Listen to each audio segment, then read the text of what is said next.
Σας καλωσορίζουμε στο Πολεμικό Μουσείο της Θεσσαλονίκης, στο Πολεμικό Μουσείο της πόλης μας.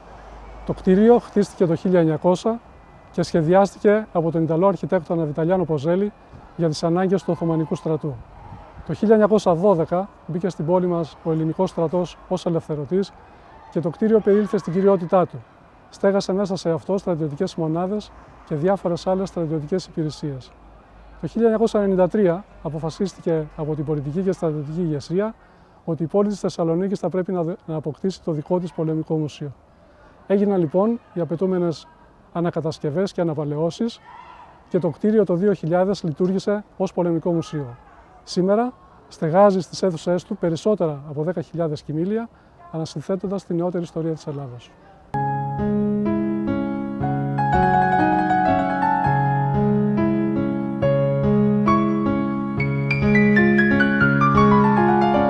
Στον εξωτερικό χώρο του μουσείου συναντά ο επισκέπτης οπλισμό όλων των κλάδων των ενόπλων δυνάμεων.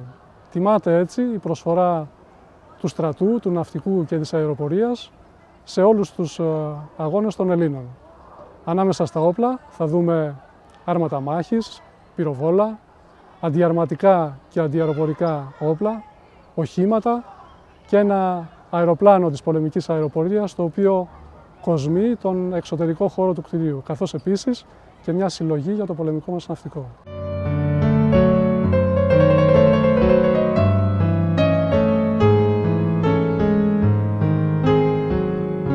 Ο επισκέπτης, περνώντας την εξωτερική, την κεντρική κύρια είσοδο του μουσείου, θα συναντήσει πρώτα μια έκθεση μεταλλίων και ταγμάτων αριστείας. Είναι μια ολοκληρωμένη συλλογή, η οποία ανήκει στο Βασίλειο Νικόλτσιο. Οι ηθικές αμοιβές γενικά αντανακλούν στην προσφορά των στρατιωτικών στην εκστρατεία, στο πεδίο της μάχης. Σε περίοδο ειρήνης επιβραβεύονται για τη συνέπειά τους στα διοικητικά και επιτελικά καθήκοντα. Επίσης, αμείβονται και οι πολίτες για τη διάκρισή τους στο δημόσιο βίο, στις επιστήμες, στα γράμματα, στις τέχνες και στο εμπόριο. Τα μετάλλια αποτελούν για τους ερευνητές, τους ιστορικούς, εργαλείο όταν ερευνούν τη δράση και την προσφορά ενός ατόμου. Αποτελούν ένα ηθικό βραβείο, αλλά και ένα ερευνητικό εργαλείο.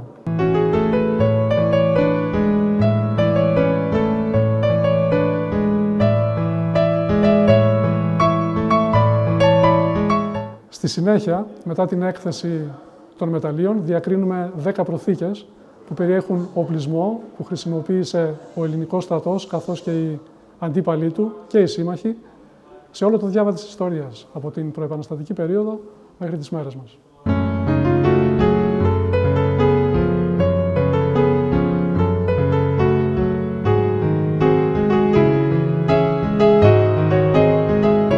Η έκθεση αυτή που βρισκόμαστε τώρα επιγράφεται μνήμες από την νεότερη ιστορία της Ελλάδος και επιχειρεί να καταγράψει τη διαδρομή των Ελλήνων από την προεπαναστατική περίοδο μέχρι τις μέρες μας. Η έκθεση αυτή του Βασιλείου Νικόλτσιου, εξαιρετικά δομημένη, μας δίνει τη δυνατότητα να πούμε ότι αποτελεί ένα εκπαιδευτικό πρόγραμμα για τους μικρούς αλλά και τους μεγάλους μας επισκέπτες, καθώς εκκινεί από τον ελληνικό διαφωτισμό και την ελληνική επανάσταση του 1821, συνεχίζει με τον ελληνοτουρκικό πόλεμο του 1897, κάνει σημαντική αναφορά στο Μακεδονικό αγώνα και στους Βαλκανικούς πολέμους και συνεχίζει με τον Πρώτο Παγκόσμιο Πόλεμο, τη Μικρασιατική Εκστρατεία, αλλά και το Δεύτερο Παγκόσμιο Πόλεμο. Η έκθεση ολοκληρώνεται με τις ειρηνευτικές αποστολές και την προσφορά των Κυπρίων αδελφών μας σε όλους τους αγώνες μας διαχρονικά.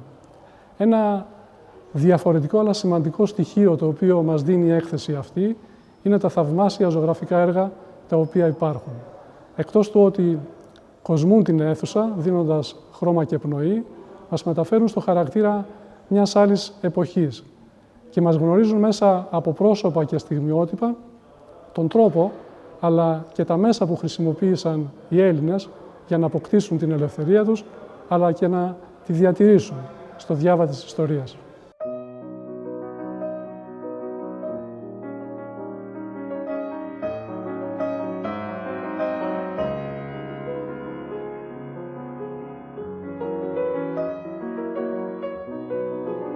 Έτσι πολεμήσαμε το 40-41. Αυτός είναι ο τίτλος της έκθεσης του Κωνσταντίνου Κιουλέκα, η οποία αποτελεί ένα λεπτομερές αφιέρωμα στην προσφορά και τη συμμετοχή της Ελλάδος στο Δεύτερο Παγκόσμιο Πόλεμο. Εδώ καταγράφεται μέρα με την ημέρα το χρονικό του πολέμου, μέσα από διοράματα, στολές και οπλισμό, καθώς και από χαρτώα κοιμήλια, όπως πρωτοσέλιδα εφημερίδων, προκηρύξεις, επιστολικά δελτάρια, άλλα σημαντικά έγγραφα, διαταγές πεδίου μάχης, καθώς και χάρτες. Περιγράφεται ο Ελληνοϊταλικός πόλεμος, η επίθεση των Γερμανών, η τριπλή κατοχή από τους Γερμανούς, τους Βουλγάρους και τους Ιταλούς, η αντίσταση και η απελευθέρωση. Τα εκπληκτικά διοράματα που υπάρχουν στην αίθουσα αυτή μας στέλνουν διάφορα μηνύματα. Μηνύματα εθελοντισμού και προσφοράς από δύο εμβληματικές γυναικείες μορφές της εποχής εκείνης, της γυναίκας της Πίνδου και της γυναίκας του Ερυθρού Σταυρού. Μηνύματα ανδρείας και αποφασιστικότητας από τον Εύζωνα, οι οποίοι αποτελούσαν την αιχμή του δώρατος του ελληνικού στρατού, αλλά και ένα σημαντικό μήνυμα από το διόραμα της εθνικής αντίστασης, ότι οι Έλληνες μένουν προσιλωμένοι στις αρχές τους και στα ιδανικά τους για την κοινωνική δικαιοσύνη, τη δημοκρατία αλλά και την ελευθερία. Δεν διαπραγματεύονται την ελευθερία τους.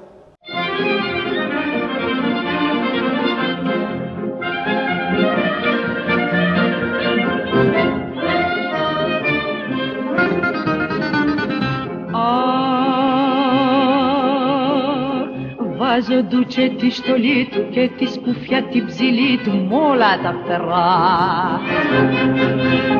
Και μια νύχτα με φεγγάρι την Ελλάδα πάει να πάρει βρε το φουκαρά. Στο χώρο αυτό αποδίδεται φόρος τιμής στη Σοφία Βέμπο, στην τραγουδίστρια που συνέδεσε το όνομά της με το έπος και τη δόξα του 40.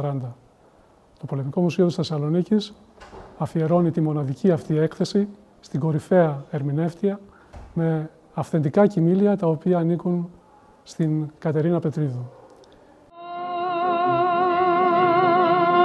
Κοντζολιά μας το λεβέντι βρίσκει στα βουνά και ταράζει τον αφέντη το μακαρονά. Αχ, Τσιάνο, θα τρελαθώ Τσιάνο, με τους τσολιάδες ποιος μου είπε να τα πάνω. Η Κατερίνα Πετρίδου θαύμαζε τη Σοφία Βέμπο, ήταν φίλη της τα 28 τελευταία χρόνια της ζωής της Σοφίας Βέμπο και αυτό το συναίσθημα βγαίνει στην έκθεση αυτή. Εδώ μπορούμε να διακρίνουμε στιγμές με την οικογένειά της, τα αγαπημένα της αντικείμενα, τα φορέματά της, ενότητες με την προσφορά της στο τραγούδι, στο θέατρο, αλλά και στις ένοπλες δυνάμεις. Σοφία Βέμπο τραγούδαγε την Ελλάδα και όλη η Ελλάδα τραγουδούσε μαζί της. Αυτός είναι ο τίτλος της έκθεσης που φιλοξενείται στο Πολεμικό Μουσείο της Θεσσαλονίκης.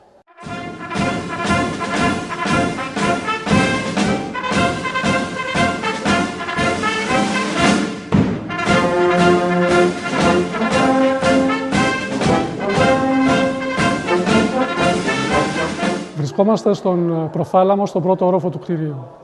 Εδώ, με την ευκαιρία του εορτασμού των 100 ετών από την απελευθέρωση της Θεσσαλονίκης, συγκεντρώσαμε ορισμένα σημαντικά κοιμήλια, τα οποία σηματοδοτούν τον χρόνο που απελευθερώθηκε η πόλη της Θεσσαλονίκης. Έτσι λοιπόν, ονομάσαμε τη συλλογή αυτή η Απελευθέρωση της Θεσσαλονίκης. Φιλοξενούνται λοιπόν εδώ σημαντικά εκθέματα, όπως το πρωτόκολλο παράδοσης της πόλης της Θεσσαλονίκης, το οποίο μέχρι πριν από λίγο καιρό ήταν στη Διεύθυνση Ιστορίας Στρατού, αλλά και το τραπέζι πάνω στο οποίο υπογράφηκε τότε το πρωτόκολλο παράδοσης της πόλης της Θεσσαλονίκης. Είναι μια δωρεά από την οικογένεια Φλόκα. Επίσης, ένα άλλο σημαντικό κοιμήλιο είναι η σημαία, η ελληνική σημαία που είδε ο ελληνικός στρατός μπαίνοντας στην πόλη της Θεσσαλονίκης ως ελευθερωτής. Βρίσκεται δε απέναντι ακριβώς από την είσοδο του κτηρίου, καλωσορίζει τους επισκέπτες μας καθημερινά και μας γεμίζει αισιοδοξία. Την αίθουσα περιτρέχει στο πάνω μέρος η νοπογραφία του Πολύκλητου Ρέντου. Είναι σηματοδοτή και αυτή την εποχή εκείνη, διότι απεικονίζει την είσοδο του ελληνικού στρατού. Ακριβώς πίσω μου βρίσκεται η σημαία, μια επαιτειακή σημαία πλέον, διότι είναι η σημαία αυτή που υψώθηκε στο Λευκό Πύργο στις 27 Οκτωβρίου του 2012 από το Υπουργείο Μακεδονίας Θράκης και από το Τρίτο Σώμα Στρατού. Ήταν μια λαμπρή τελετή για την εορτή της σημαίας.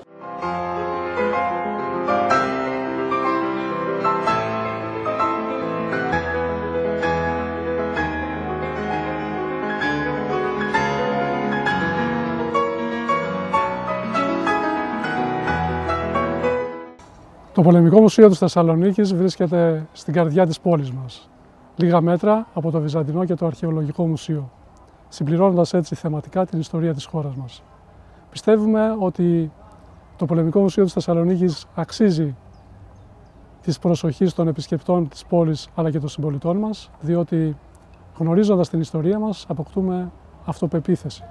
Αισθανόμαστε υπερήφανοι, μαθαίνουμε να εκτιμούμε την εθνική μας κληρονομιά αλλά και να σεβόμαστε τα πολιτιστικά επιτεύγματα όλων των λαών.